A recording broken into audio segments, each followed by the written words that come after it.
Өзгөрүүнү оңай сездим. Себеби мен ушу жан талашып бир нерсеге балдарымдын турмушуна өзүмдүн жашоомо жан талашып жеткениме ушунчалык шашуучумун. Менсиз бир нерсе болбой калчудай киришчүмүн бардыгы.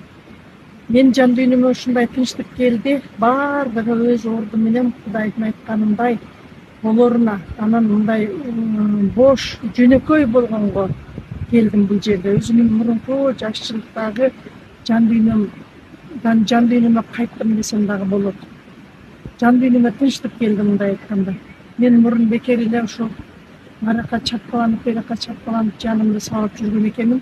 Көрсө ал туура эмес болуп жүргөн экен деген түшүнүккө келдим. Чурчак менен жашап, анан негизи балдарды дагы, неберелерди дагы менсиз тамак ичпей кала тургандай, менсиз нары берки ишимди бүтүрө албай калгандай сезинчүмүн. Көрсө алардын дагы өздөрүнүн